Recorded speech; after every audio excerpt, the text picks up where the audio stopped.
बांग्लादेश में शेख हसीना सरकार का तख्ता पलट हो चुका है।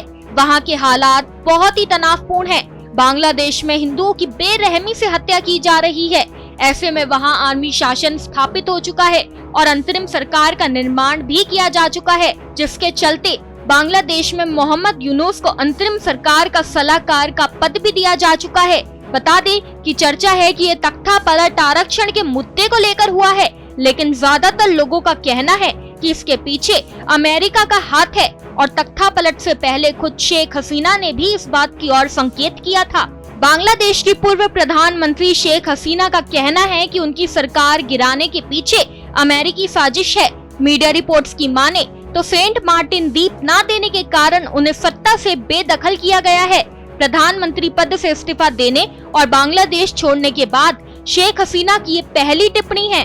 बता दें कि शेख हसीना ने कहा कि मैं सत्ता में बनी रह सकती थी अगर मैंने सेंट मार्टिन द्वीप की संप्रभुता को छोड़ दिया होता और अमेरिका को बंगाल की खाड़ी में अपना प्रभुत्व कायम करने दिया होता। शेख हसीना के बयान ने एक बार फिर से सेंट मार्टिन द्वीप को चर्चा में ला दिया है। आइए जानते हैं कि अमेरिका की इस पर क्यों नजर है। बता दें कि सेंट मार्टिन द्वीप को नारिकेल जंजीरा यानी नारियल का द्वीप और दारूचीनी द्वीप यानी दालचीनी के द्वीप के नाम से भी जाना जाता है।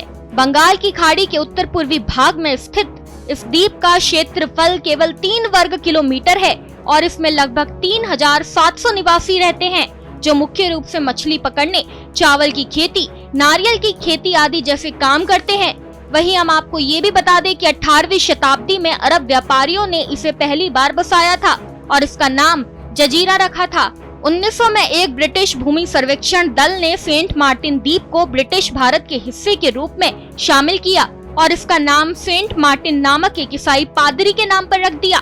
तब से इस द्वीप को सेंट मार्टिन कहा जाने लगा।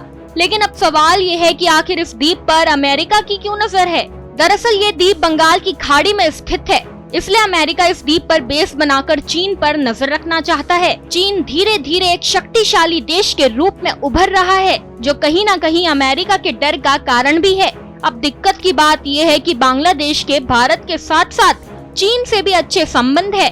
ऐसे में अमेरिका को चीन पर नजर रखने के लिए बांग्लादेश का ये आइलैंड देना शेख हसीना की सरकार को गवारा नहीं था, क्योंकि शेख हसीना बंगाल की खाड़ी को महाशक्तियों के बीच मुकाबले का मैदान नहीं बनने देना चाहती थी। और अगर भारत की नजर से देखे तो अमेरिका या कोई और देश का सैन्य अड्डा भारत के इतने करीब होना भारत के लिए भी मुसीबत का कारण बन सकता है। खैर, इस खबर में बस इतना ही। ऐसी ही तमाम खबरों को जानने के लिए देखते रहिए भारत एक्सप्रेस।